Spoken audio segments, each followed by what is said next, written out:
Hi, my name is Ian Baublitz, and I'm going to go through a presentation for Algebra 1 and AP Calc AB.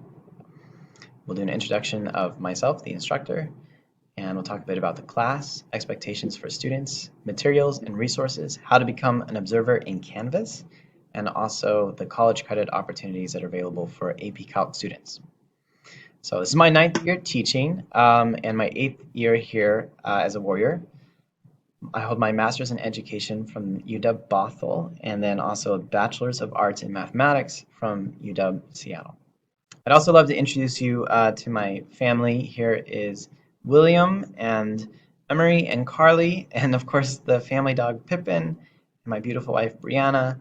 And then we had some summer fun in San Diego, where many of these photos are from. But we also did some home renovations and got the bonus room ready for our new au pair, Laura.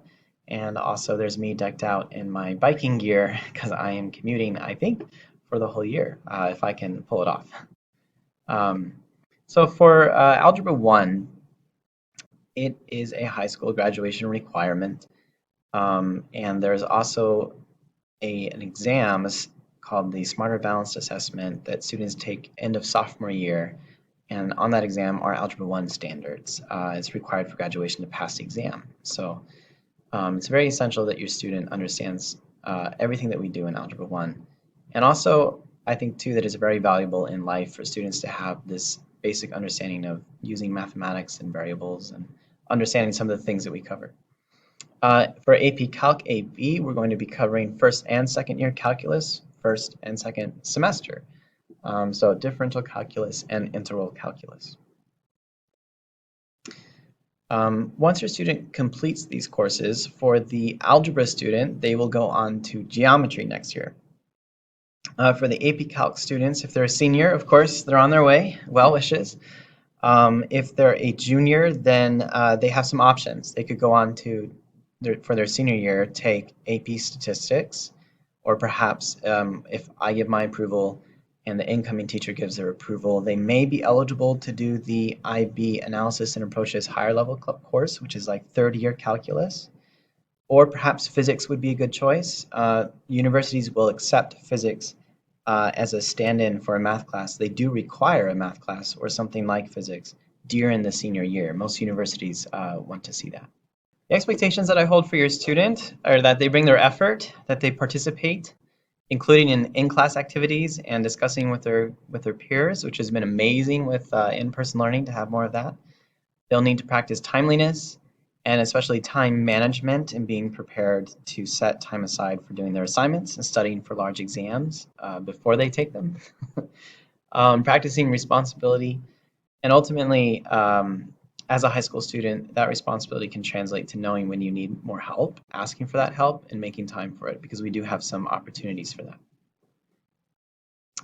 One of them being advisory. So one of the resources that your student has available to them is me, and I think that students can really do well to capitalize on advisory and come and work with me after during advisory time. They can also work with me during my office hours after school, or of course we can try and communicate via email too if it's something quick. I also encourage students to work with each other. This can be especially helpful in a class like calculus where the problems can get kind of thorny, and it's best if they can study with peers. And then also we have some online resources such as Canvas is my primary learning management system, but I also assign things out of Khan Academy and Desmos and some others, and then there are many other options for online help as well. Students could also refer to our text. And then AP Calc students are going to need to have an IT graphing calculator. I would encourage you to become an observer in Canvas. Perhaps not so that you are studying the same things as your student, but so that you can just see what it looks like. All of my assignments are going to be posted in Canvas. And if you want to know what they're learning about or what kinds of tasks that they're doing for my class, going to Canvas would be a great way to do that and becoming an observer. So here's a little bit of how to do that, but I can also help you if you have any technical issues, and you can look for some resources on the district homepage as well for how to become an observer in Canvas. I highly recommend it, just so you can kind of close the loop on communication if you would like. You will need to get a code from your student to do this, so make sure that you've spoken with them about that. If you have any further questions, please don't hesitate to get in contact with me. I am going to continue this presentation, but it will be specifically about college credit for AP Calc students. So if you're Algebra 1, have a great rest of your day. If you're AP Calc, consider staying on to hear more about our college credit opportunities. The benefits of college credit is one of the greatest ones is that it allows you to bypass a placement exam, which means that it can accelerate the learning that you do in math in college. You don't have to be held back at all if you place lower. Also, if you go into college with more credit with you already, you will advance in seniority that much faster and become a sophomore earlier than some of your peers. That's very beneficial because then you can select your schedule with higher priority, and that translates to being able to get the classes you need to graduate on time.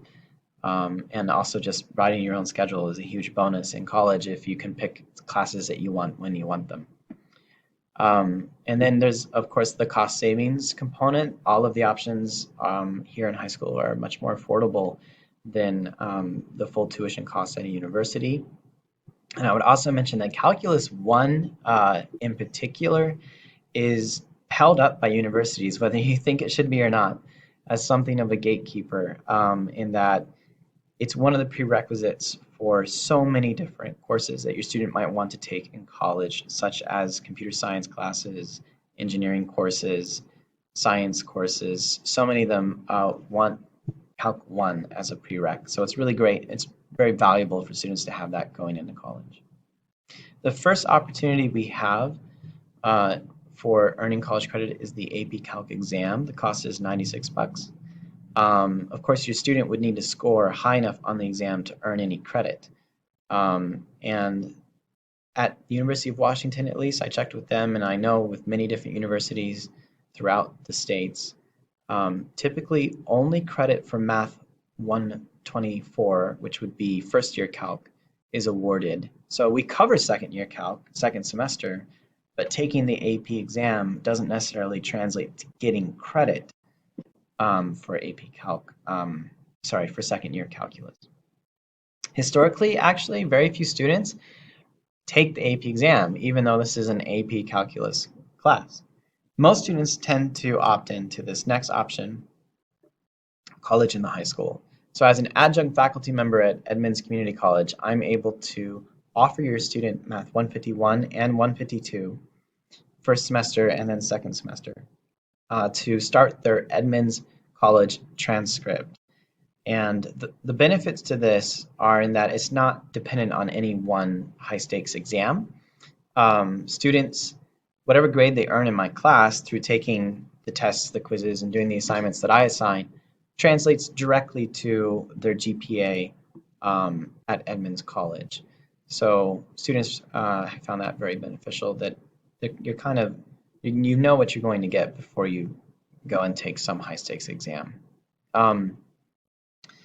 Also, Math 152 can be earned, so that's instead of 5 credits of Calc year 1, you can get your 10 credits for Calc years 1 and year 2.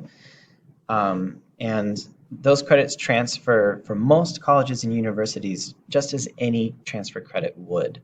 Of course, it's a good idea to check with a university of interest to make sure that they'll accept these kinds of credits, because every university is different. Certainly Ivy League schools or some smaller religious schools don't accept any transfer credits of any kind from anywhere. So you might want to check in on it. But many students have chosen to do this in the past. And I've heard good reports about how credit can transfer. So again, thank you for tuning in tonight, and please let me know if you have any other questions. Email would be the best way to get in touch with me. Please speak with your student in particular about the college and the high school opportunities. They have a lot of information available to them in Canvas, and they could help, I think, close the loop on some of those things too. Have a good night.